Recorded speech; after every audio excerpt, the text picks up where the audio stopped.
Welcome to the August 3rd, 2026 meeting, the Parks and Recreation Committee's meeting. At this time, I'd like to welcome the new Parks and Rec and Libraries Director, Jill Nunes, or Nuns, sorry, at our first Parks and Recreation Commission meeting. Thank you. Will the staff secretary please call roll? Yes. Nick Alexander. Here. Olive Bailey. Here. Jason Blessinger. Here. Renee Baroviak. Here. Kevin Hernandez. Here. Sandra Pollock-Cushing. Here. Regina Suchek. Here. And Jeff Short is absent excused tonight.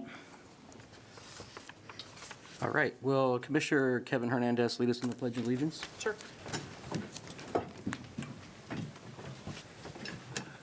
I pledge allegiance to the flag of the United States of America and to the republic for which it stands, one nation, under God, indivisible, with liberty and justice for all.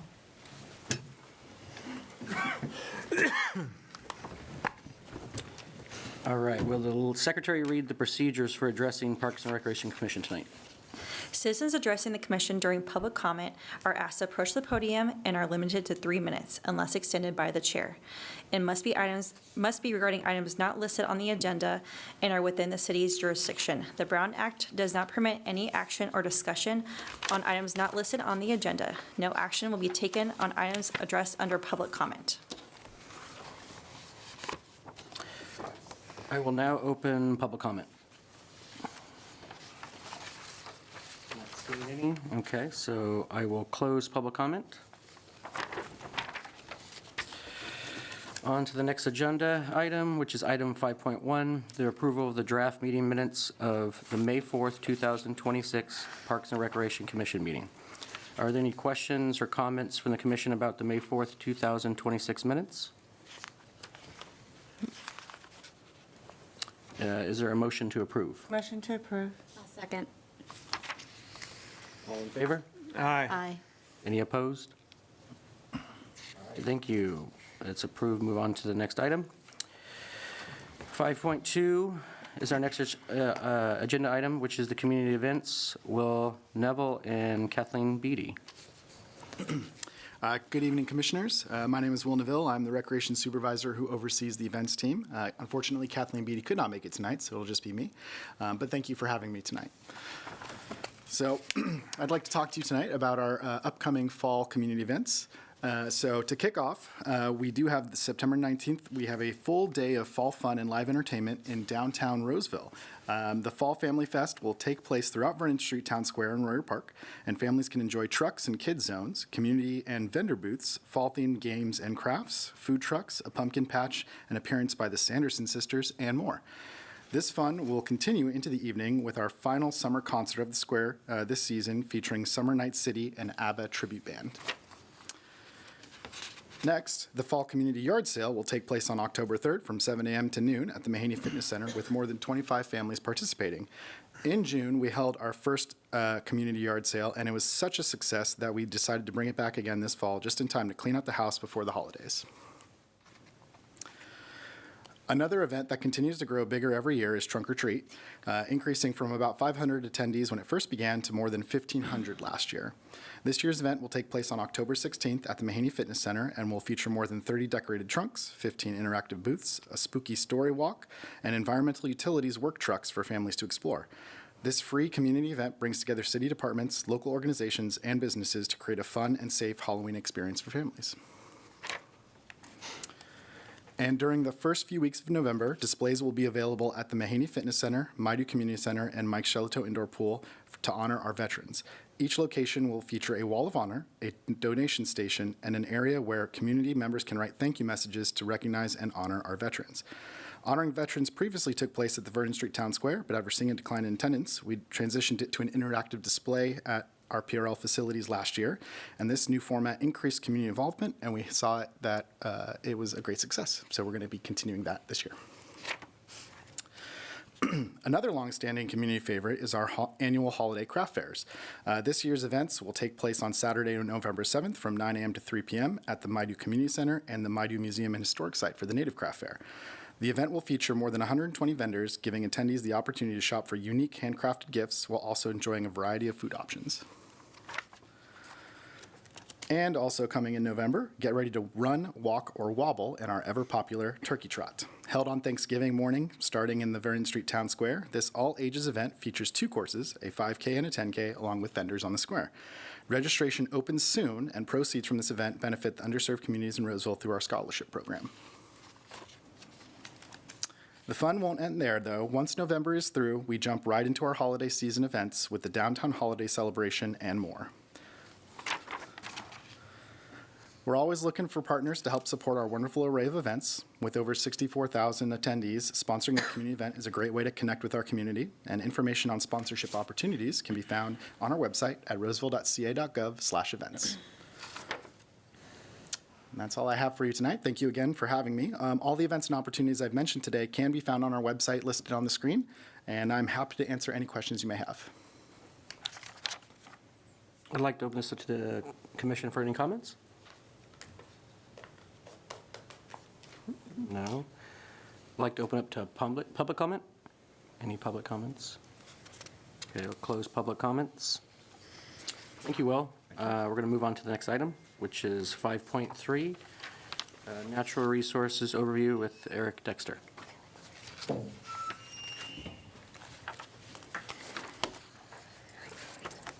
Good evening, Commissioners.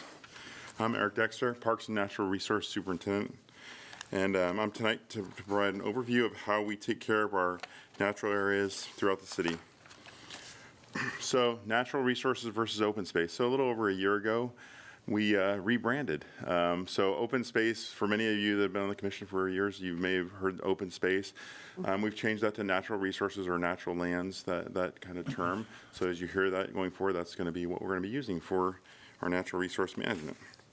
Part of the reason we went to that was to have a greater understanding. Sometimes people didn't know what's open space, what is that? So now, figure with natural resources, natural land, people have a better understanding what that may entail.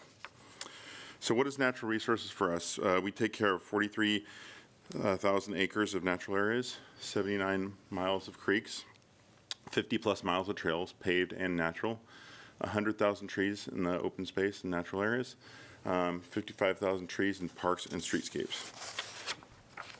It really made up of 2 teams. We have our natural resource stewardship team and our urban forestry team, which takes care of the entire list of things on this screen and more. And now let's dive into some more details for each one. Creek maintenance. We conduct a comprehensive annual assessment of the entire creek system during late winter and early spring. The assessment identifies invasive vegetation, downed trees, obstructions that obstruct the creek flow, debris accumulations, beaver dams, and other conditions that may pose concerns. Our findings are documented and mapped, allowing us to track conditions over time and prioritize work based on highest operational needs and the flood risk assessment.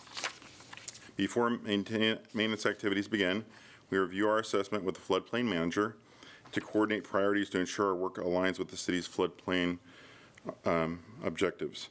This work is performed from May through October each year, and we complete this. As we're completing this work, part of it is we have to submit permits through the Department of Fish and Wildlife with a process called a verification request form before any work begins. Our vegetation management and fire breaks. Vegetation management is a key operational activity that begins in the spring and continues through late summer. The work includes managing vegetation adjacent to residential properties as well as throughout natural areas where overgrown vegetation may create issues such as visibility, access limitations, or increased fire risk. The program is planned and implemented in close coordination with the fire department to help reduce fire hazard and maintain safe conditions. The work is completed through a combination of city staff and contractors. This year marked the first time we used the GIS-based mapping system similar to one that I talked about in our creek assessment. The mapping allowed us to identify the priorities for each location before the season began. Throughout the season, we completed sites and updated with color coding, so we would change the coding of the map to provide real tracking of our progress, improving communication, and helping ensure we identified all the locations that needed to be addressed. Grazing is another key thing that we do as part of the vegetation. That's a critical component. as many of you know, are four-legged members of our team, the goats. They play an important role in reducing vegetation across more than 1,700 acres of natural spaces each year. In addition to goat grazing, the city currently utilizes cattle grazing in one of our preserves, which you may not have known. And over the years, over this next year, we're going to have 2 additional preserves that will begin using cattle. These sites were intentionally designed to support cattle grazing as part of the long-term management plan of these areas. One advantage to using cattle is that they generally do not require don't require city funding. In many cases, the city receives lease revenue from grazing agreements, making the cost-effective for vegetation management. However, cattle grazing is only appropriate in select locations. Many preserves do not have the terrain, fencing, water access, or infrastructure needed to safely and effectively support cattle operations, making goat grazing and or mechanical vegetation management a more suitable approach in those locations. Next, we have our multi-use trails, or some call it our bike trails. This is maintained daily by our teams to provide a safe and enjoyable experience for the community. Routine maintenance includes weekly inspections, servicing dog way stations and trash receptacles, debris removal, sign replacement, vegetation management alongside the trail, maintaining clear lines of sight for other vegetation, and keeping the trails free of just about anything. So next we have our natural trails. This has been developed over the last 4 years. We have 4 signed natural trails throughout the city. One's near Blue Oaks Park, Mahaney Park, Linda Creek, and this last spring we added one near Lincoln Estates Park, which is on the screen. The goal is to really reduce the impact on some of these secondary trails, so we kind of identified with signage on certain trails, so over time we're hoping that people will utilize those and not some of the secondary trails. Related to our trails, our Trail Liberation event that is going on right now. We would love you to come and check out over 50 miles of the trail system, which this event ends September 19th at the Family Fall Fest. There's over 12 locations throughout the city where people can check out the trails, and there's one natural trail that's near one of the parks.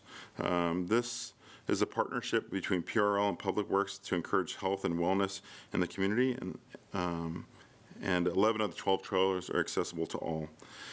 We also encourage people to learn about the trail system alongside the natural trails that they're next to, and one of the ways we've done that is to have interpretive signs that I'll talk about in a minute, but also having adventures for kids to do, and they can print out some stuff and learn about that habitat and learn about animals along the trail. I was just referring to signage. Here's an example of one of the signs that is in our, is about vernal pools. It's along our trail system that talks about all the different things for vernal pools. And we have ones for oak woodlands and all the different habitat that's out there. One of the new things for this year, we've tried to do a little more outreach with education. And we want to help the community to really discover the amazing natural resources that are in their own backyard. Earlier this year, we hosted our first vernal pool education event where 2 biologists shared the importance of vernal pools, and we had more than 80 people in attendance.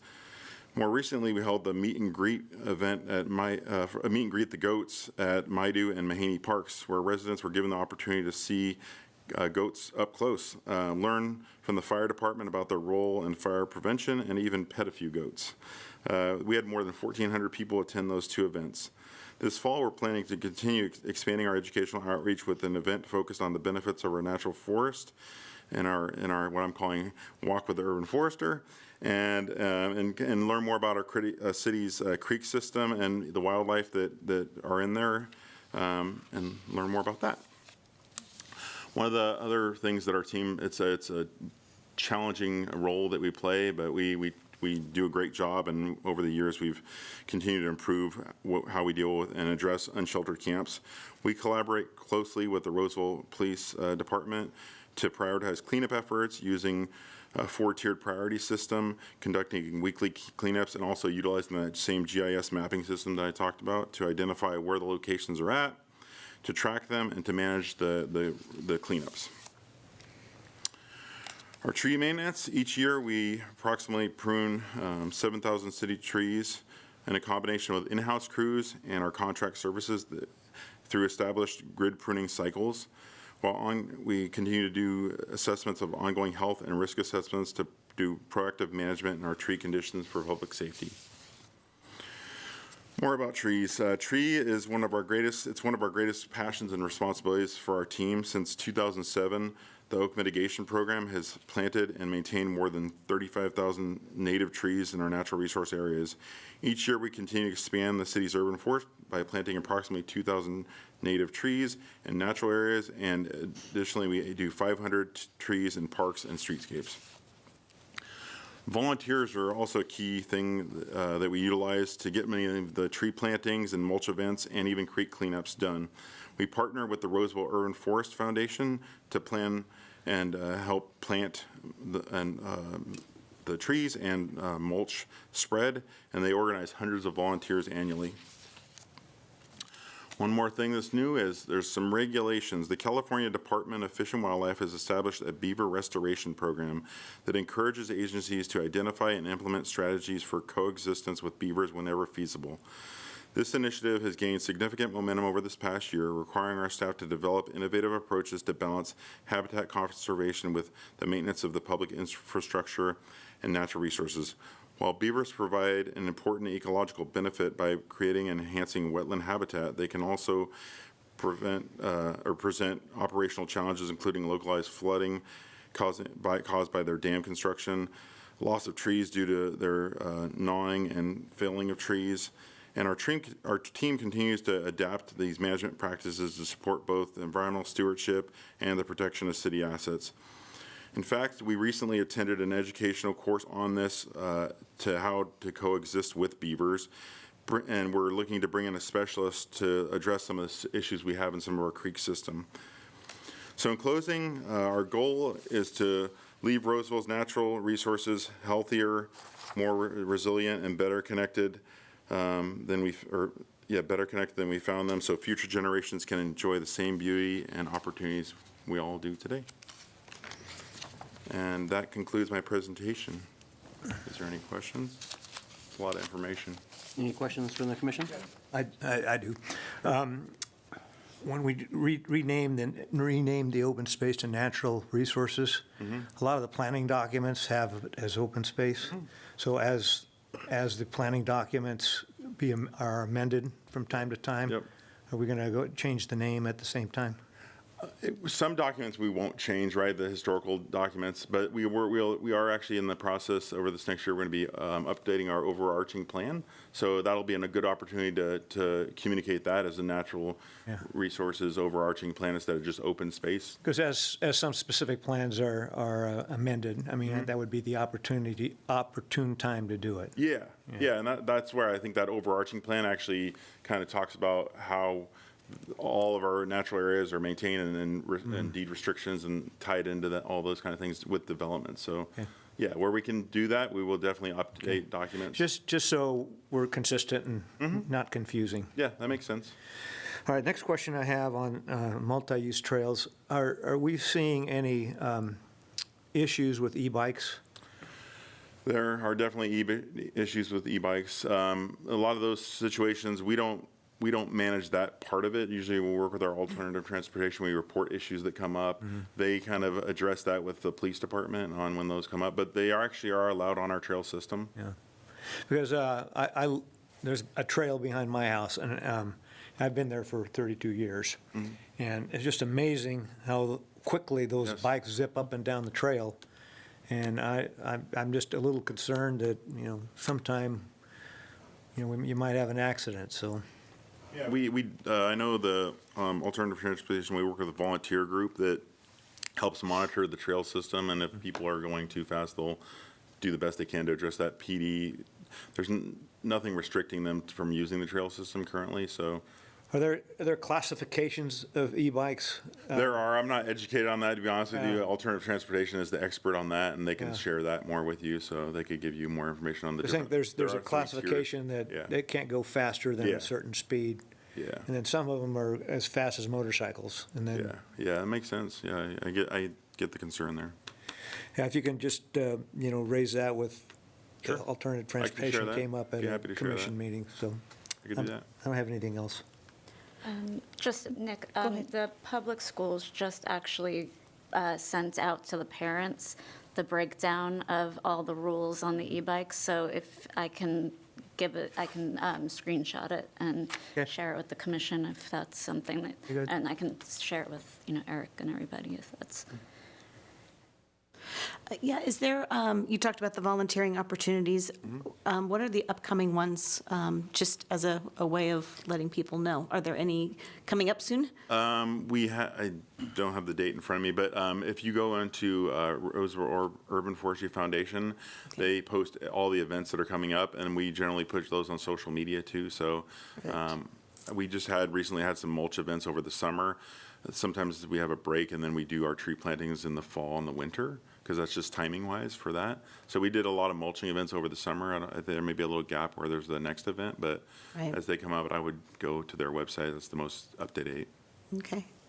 And then, this may be pretty obvious, but the GIS system that you use to track kind of your various activities, that's something that residents can have access to on the website?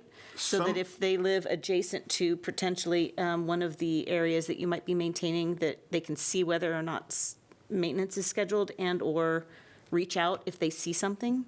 So some of those are kind of we use internally. They're not necessarily posted on the website. It's something we can consider in the future for like maybe the vegetation one. So it shows where people, this is the first year we've actually used it for that. Right. So maybe that's something we could utilize as a tool. Obviously, the goat tracker, it's the same mapping same system one. that we use as a city. So Yep. it's something we could consider in the future of posting it on the website so people are more aware of maybe what we've done or where we're heading. It doesn't necessarily, generally, we tell people when we're in that kind of the thick of vegetation season, which is usually before July. A lot of times we tell the public we don't necessarily have a schedule to the day. We just say, hey, our goal Right. is to get it done by mid-June, early July at the latest. And because we don't want to make promises to people, but maybe that's something we can consider though, of putting the map so it shows the areas we've done and that we're still need to do. Yeah, and I say that because a couple of years ago, I remember talking to somebody who had kind of a waterway that was adjacent to, that they were having issues with, but they were having a hard time getting in contact with the right people to get it addressed. So if there's something out there that people could kind of see, or a Yeah. way that makes it obvious about who to contact if they see something, okay. I think that might be useful. Yeah, that makes sense. And we could potentially put something on our website that would Yeah. direct people to that too, so something to consider for sure. Thank you. Yep, and are you seeing the unsheltered camps, are they around the same numbers, or are they increasing, decreasing? So what's been happening over the last few years is we have increased number of camps, but the debris total is not going, it's either Okay. staying around the same or a little bit less. And part of that is we've seen a trend over the last 6 years of doing those camps. We had less camps, but more debris. Now we're having more camps, but less debris, which in our think it's actually a good thing. It means we're staying on top of it more. We're working we have a really good partnership with the police department. And so sometimes we're, in a way, moving some people around. Some people Yeah. kind of are regular people, but we're not allowing them to stay as long. So that's healthier for the natural areas, right? They're not building up as large of camps and large debris. So we may have 3 camps, but it's not as much debris. Got it. All right, thank you. Any other comments from the commission? Okay, I'd like to open this up to public comment. Seeing none, I'm going to close public comment. Thank you, Eric. Thank you so much. All right, we're going to move on to the next agenda item, 5.4. C60 School/Park Master Plan with Tara Gee. All right, good evening. It's a pleasure to be here. I am going to be presenting 2 different master plans for you to review tonight. The first one, as you mentioned, is C60. It's a school park site. This is a 6.8 acre school park, which means that it's not a combination of a campus, but it's a park right next to a school. So those are generally bigger, 6+ acres bigger. And this park is located on Celebrate Drive and Westbrook Boulevard, adjacent to the new Winding Creek Elementary School. And it is in the Creekview area. The exciting news is the elementary school is slated to open this month. We hope on We time hope. on Thursday. The public outreach included a virtual workshop held in January 2026 where 31 residents attended. In an in-person workshop, the second workshop was held in June of '26, and about 12 residents attended.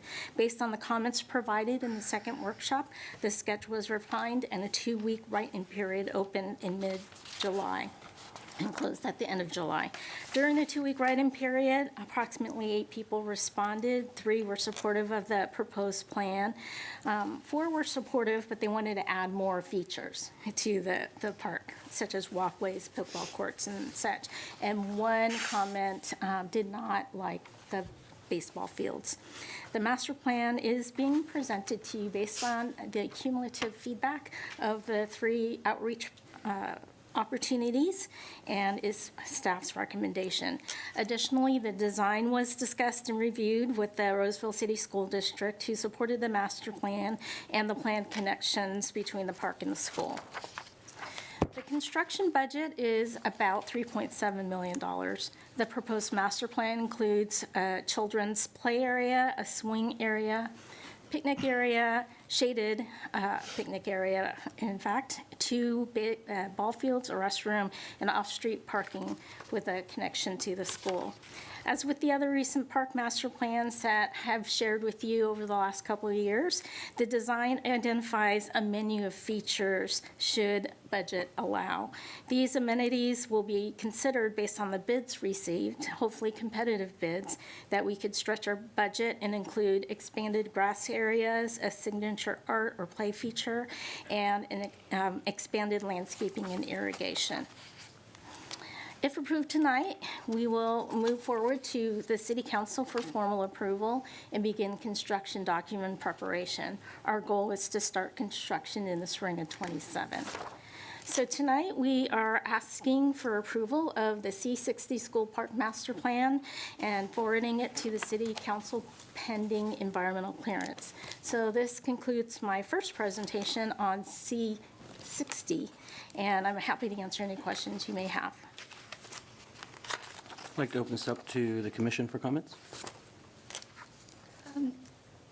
Quick question. We haven't seen such a robust park plan in a long time, like with all the amenities, like baseball, and I know it's all, budget pending and the cost of, but since it's next to a school, it's not considered is it more of like a stay-in place since it has restrooms and everything, and we're spending far more on this park than we have on a lot of other recently presented parks. So I was just curious, because I wouldn't think there would be sponsorships involved if it's next to a school, but so how are we funding this, and why all of a sudden are we getting the ability to make a park like we used to? Hopefully, fingers crossed. So when we create a specific plan, in this case it's Creekview, there are 4 parks that were slated, and based on the size, then we do a budget, an estimate, kind of a high-level sketch in order to understand what the budget potentially could be. That was done probably 10, 15 years ago, and every year we have what's called a construction cost index.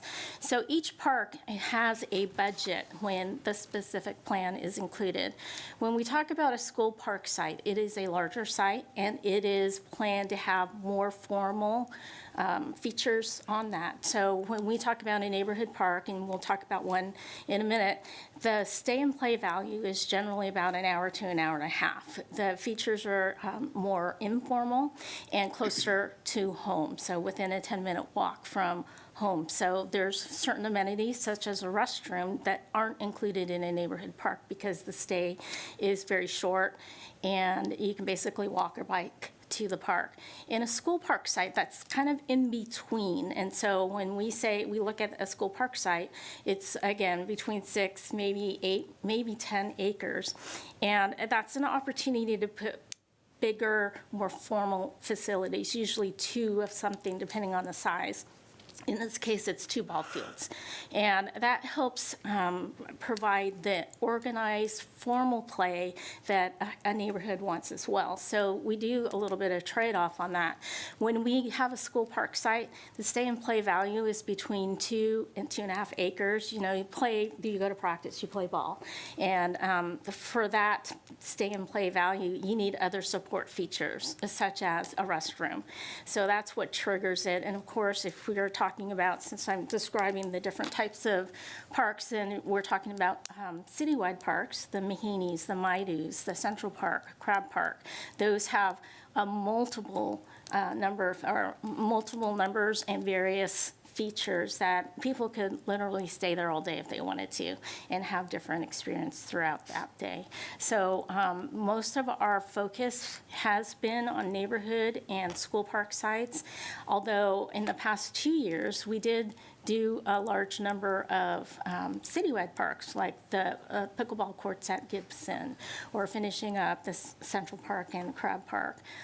We just did our, of course, Placer Valley Soccer Complex. So those are those big regional sites, which has a lot more money. So to answer you on your Haven't seen basic this in a while. question, yeah, they're budgeted already, based on what we think could and based on the stay and play value that we're anticipating. To follow up, do you have an escalation factor that you add into those budgets as they're created? Yes, there's a 20-city CCI, Construction Cost Index. It's adjusted every year. For the anticipated build date, so to speak? Yeah, and I will tell you, 3.7 sounds like a lot. It's not a lot. No, So that goes fast. It goes very quickly. Yeah. And so sometimes the CCIs keep up, but not often. Is this funded at all by general plan dollars, or is this all developer or development-based? Park development, it's Creek View Park Development Neighborhood Park Funds. Okay, gotcha. And then is this shared, I mean, often this type of thing allows the school to not have to build similar facilities. So is there a reciprocal access? Yes, we okay. have joint use agreements with the school. Thank you, I couldn't think of the word, So joint we use, do, yeah. yeah, we do look at it as a campus. So, for example, you see that we did not propose basketball courts. Mm-hmm. Basketball courts are, there's always a ton of those at the elementary schools. So because we have access, it's the same families we're serving, we're able to stretch our dollars and provide more variety in recreation activities. So are those basketball courts at the school then open for neighborhoods on non-school Yes, days and non-school hours? days, And weekends, hours? evenings, and Perfect. holidays, Okay. vacation, non-school days. Great, thank you. Is it fair to say that our construction schedules are based on the cash flow of fees for a specific plan? So as we build up the pot, then we have enough money to build a park, then we do it, correct? Correct. We usually look at, thank you for that, Nick, we usually look at 50 to 60% build out in a certain area. Not only does that ensure the Park Development Fund can fully fund a park, it also ensures that there's enough people paying into the CFD for maintenance. We have to consider that as well. So I know that there's lots of development going on, and I'm in the lucky position to build those parks for everyone. We know that everybody wants them and loves them, and we're doing the best we can. But we have to look at the Park Development Fund balances that occur if half the specific plan isn't built yet. It's hard to build a park without having to build up that fund balance. Well, we're just, we just have to wait till these building permits get pulled so the fees get paid, and then we have enough money to build a park. Absolutely. Okay. One question on the plan, are the baseball diamonds, are they going to have fences? You just took the words out of my mouth. That was my Yes. question. Yeah, they will. Okay, because I was at Maidu this weekend, and there was this softball tournament there, and some of these guys, I mean, they hit the ball over the fence, so I see the roadway there. I can imagine a few. Yeah. These fields are, when you look at Little League fields, they're about 200 feet outfield. Okay. Softball's a little bit bigger, so this is in between. It's not a full adult-sized baseball field at all. It's more about 25 to 30. I was going to say less than 300 feet. Yeah. Okay. All right, thank you. I had a question. So since it's next to the school, is there like a gate? And then, are like during the school day, are the kids going to be able to use that playground, or is there a playground on campus at Winding Creek? Winding Creek, the first answer is yes, there will be a gate, and all campuses are fenced when school is in. So part of our joint use agreement is that when school's out, the school custodian will unlock the gate, and then our staff that come in the morning will they will lock it. On the weekends, we unlock it in the morning. But what was your second question again? Like during recess, Oh, do they have their recess. own like playground on campus? Yes, or- they actually have two playgrounds. One is for the kindergartners, and they're isolated, and the other one was very exciting when I visited the school. They have a wonderful, universally accessible playground. It's gorgeous. So it was their first one, as I understand, and they plan to do many more. So the school is going to be well-served. And remind me, if the turf does not fit within the budget, where they note the turf as budget allows, is it just bark then? Yes, it will be. Is the baseline? Yeah. We will definitely be upsizing the irrigation, so in the event that we, after we build all the parks, we have some money left over, we can come in and add amenities and features. One of the things that we like to do, or we try to do, is stick strictly with the budget, because we do not want to be in the position where the last park is ready to be built and we don't have enough money for it. So just to clarify, so that there'll be fencing like in between those two ball fields? Well, each ball field will Will be a separate complex? separated. It's Okay. just like how we did Riego Creek. Okay, and then, so basically I can imagine it like Junction and Festerson. Yes. Okay. So the same, just to put in terms of that I'm used to. Well, Okay. Festerson has soccer fields. Yeah, so, but like, I mean, the same similar setup of just how the whole thing works. So- Yeah, and the parking lot is Yeah, that's more going to road. expand the Okay. school's parking lot. I have a question. I see that there's a lot of open space outside the baseball fields. Is there a reason why you're fencing in the baseball fields and not doing turf all throughout to use multi-use like soccer, other sports that you possibly could use during those times? Have you guys looked through that, or is there a reason why you guys did not do that? Budget. One is budget, and if we do ball fields and they're fenced, then the multi-use component is more limited. You could still play Pee Wee soccer or whatever on the outfield, but it just won't be that much of an overlap. But right now, our budgets are pretty tight, and then, like I said, $3 million sounds like a lot, but when you look at, formal ball fields, restrooms, and play areas, picnic areas, we're going to be tight. And when was construction supposed to be done on We're this? targeting spring of '27. I think my last question is just on, curious what the residents kind of ranked as their top wish list, amenities as their most important. Yeah, generally, we were able to fit everything that were their top priority. Shade is number one for Yeah, okay, everyone. yeah. And then, play areas, swing areas, and ball fields were supported as well. This is, what's happening is there's such growth in the baseball. We need to provide venues for people to play that are local. And if Wood Creek splits, which they've been threatening to split for a long time because of the growth, then there's a place to go play. Any other comments? I think it looks wonderful. I'm a big baseball guy, so I love it.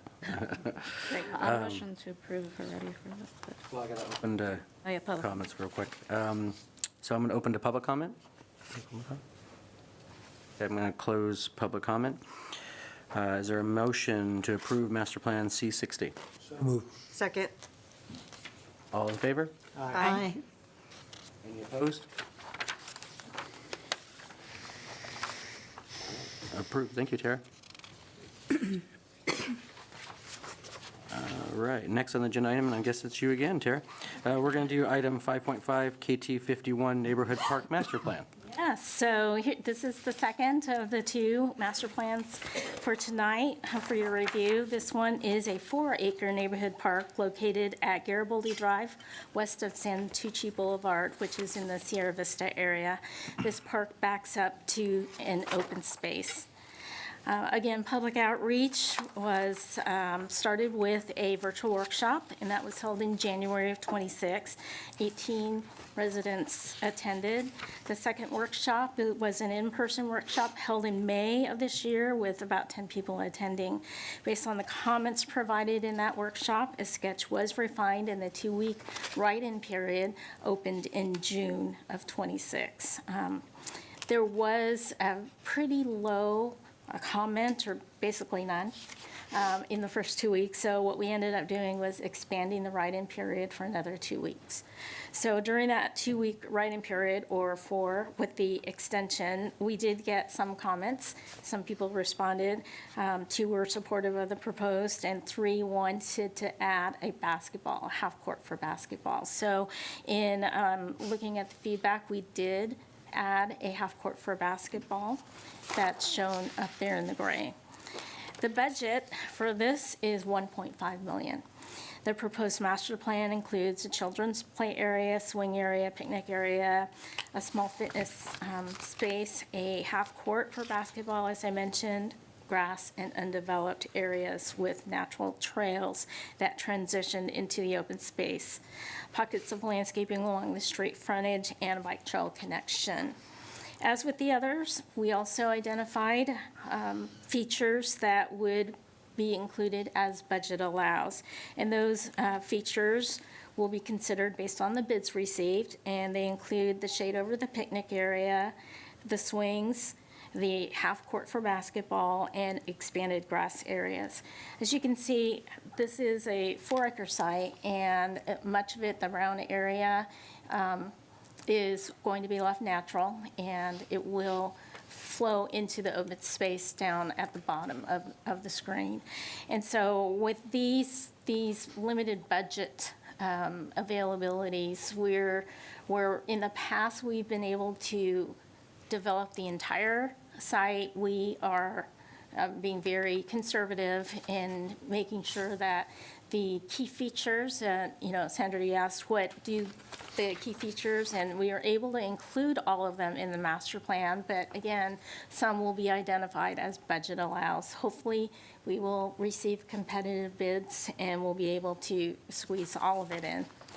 As with the other plan, our next steps, should Commission approve tonight, the master plan, we'll move it on to the City Council for approval.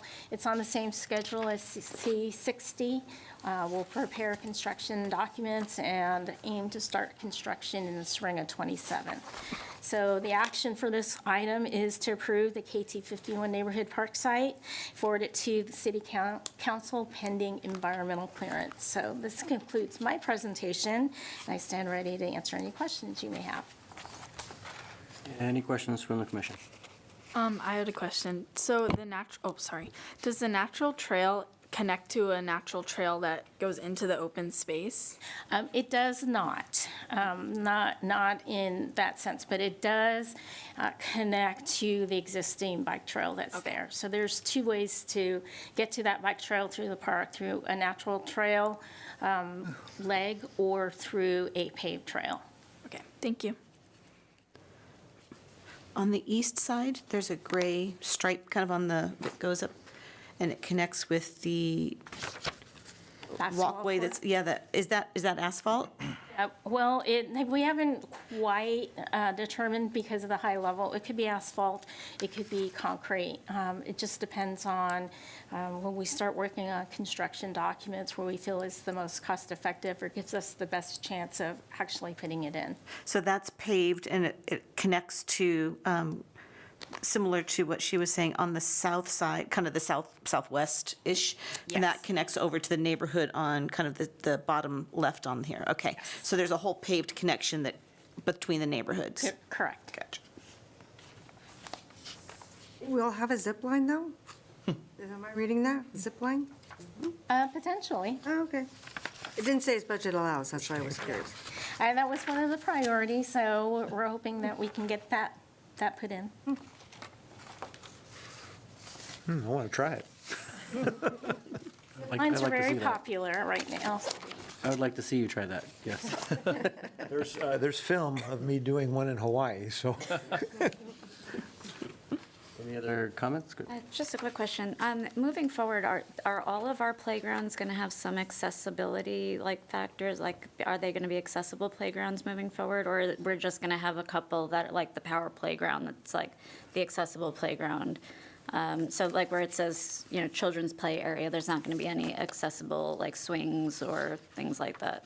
We may put in an accessible swing, which is more of a chair. Yeah, But right, all of our playgrounds are accessible. They're really- They do meet the minimum requirement, where if you compare it to Power Playground or some of those, the one at Mahaney and the one at Maidu, those are universally accessible. yeah. So the cost difference is millions. Yeah. So what the reason being, because of that, that's why we're locating some of these in geographic locations so that there's access for all in all the areas within the city.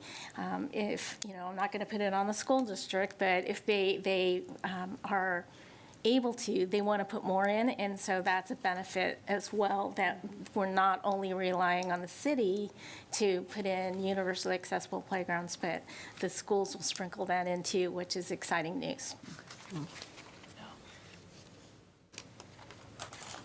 Any other comments from the commission? All right, I'm going to open this up to public comment. Seeing none, I'm going to close public comment.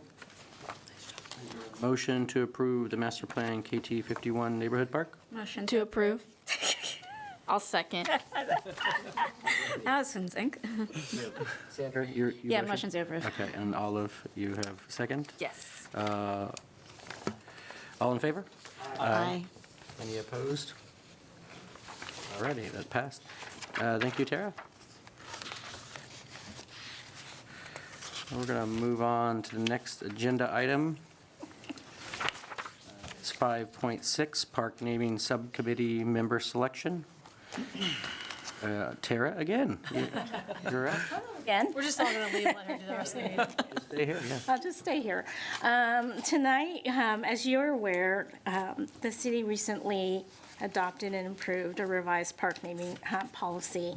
And consistent with the new policy, we are also seeking tonight to identify 3 commissioners who would like to serve on the subcommittee for this 2026 round. So the 3 parks that we are seeking names for is KT 51, you just saw the first 2, C60, and DF 50 is a master plan that we hope to bring to you in September, hopefully. If you are willing and volunteering to serve, we are looking at August 25th at 4:30 to meet and review the names that were submitted. We had about 31 names submitted. So that's exciting, lots of names to work through. We'll recommend those names to the commission in the next meeting, hopefully it's September, and then based on that, we would forward the recommendations on to council. So the action tonight is just to request the selection of 3 commissioners who will serve on the park naming subcommittee, and again, who'd be available to meet on August 25th at 4:30. Slight reminder, last time we selected, I know that Renee had volunteered to serve, and then since there was only 3, just a reminder that I'm assuming you're still interested. Yeah, it just seems like it was just yesterday that Sandra, Kevin, and I just, It was because the revision of the policy took about 11 Okay. months. well, I'm still interested. If Yeah, I mean, Yeah. I would do it. I mean, 4:30 is fine for me, but Well, I'll turn it over to Renee's the chair to Are there, so, working them out, discussing amongst ourselves. well, yeah, discuss, well, the subcommittee, we see who's interested. It sounds like Nick is interested, Renee is interested, Sandra's interested, and Kevin's interested? Yeah. Is that correct? Okay, so that's 4. We need 3 of you guys. We arm wrestle? What do you guys want to do? I just did it, so I'm willing to step down and give anyone else the opportunity. somebody else wants to do, Yeah, same, I've done this a few times, so. same. Okay, so we have Renee and we have Sandra. So No, I was gonna say, Oh. same if I mean, I would love to do it again, but if somebody else needed, hadn't had that experience yet, then. Kevin, would you like to do it Yeah. before? If no one else wants to, I can, yeah. I'm not able this time on the date, so. Okay, so I'll do it again if nobody else wants to step in. let's go, how about Renee, Nick, and Sandra? Let's do that. Okay. Renee, Nick, and Sandra? Park Naming Subcommittee, sound good? Very good. I will send a meeting request. Perfect. And that's August 25th at 4:30, correct? Correct. All right. I'd like to open this to public comment. Seeing none, I'm going to close public comment. Thank you, Tara.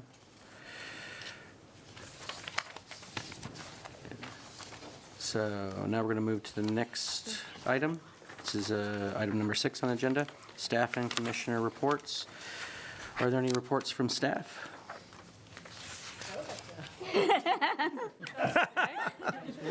It's all yours, Jill. Good evening, Commissioners. I'm Jill Nuns, your new Parks, Recreation, and Libraries Director. I'd like to start off by thanking everyone for the incredible welcome. It's just been amazing to be, to be in this city. Staff has been very welcoming, commissioners, city council, and all the employees throughout the entire city, as well as the community. So I thank everyone for that. It's been a really nice transition for me. So I just wanted to start off by saying that. But since we haven't met for a couple months, I thought I'd share a few highlights, because we've got a bunch of them. Obviously, it's been another busy and exciting and successful summer for the department. We had another outstanding season in aquatics. Thousands of children learned how to swim. We had free admission to the Johnson Pool, and we had 2 successful Operation Swim boutique nights, so yay for aquatics. Our summer day camp program continues to grow, and we also proudly launched our first adaptive day camp, Camp Unity, which is just amazing. I'm so proud of this, of the team for us to be able to pull that camp together. It was a huge success, so thanks to staff for that. And then I cannot believe this, but school's starting back up this week. Wow, the summer went by fast. All 20 Adventure Club sites will reopen, including our newest location at Winding Creek Elementary. And great news is enrollment is already 7% higher than it was last year, so go Adventure Club. Our downtown library vision plan is underway, and if you haven't heard about it, we are doing community outreach right now, and we're asking for the community to participate in an online survey so that we can hear from as many residents as possible. So if you're interested in taking the survey, you can just go onto our website, go onto the library link, and you'll be able to see the survey there. And of course, tell all your friends to take the survey. It should be open to the end of August. And then we're also excited to share that we have 2 new public art projects that are now complete. So over at Royer Park, we have the Salmon Life Cycle mural, which is beneath the bridge. It's beautiful. It just finished this weekend, so if you're over at Royer Park, take a look at it. And then over at the downtown library, we have the Tree of Knowledge mural on the steps, and it's just incredible. So kudos to that team for bringing a little bit of art to our city, and we're planning on doing some more murals in the near future. And then the Placer Valley Soccer Complex continues to be a huge success. It's delivering both the community and economic benefits since opening for rentals in January. The complex has hosted 8 major tournaments, bringing more than 44,000 players and spectator visits, while generating over 1,000 hotel nights. So we are off to a good start with the complex.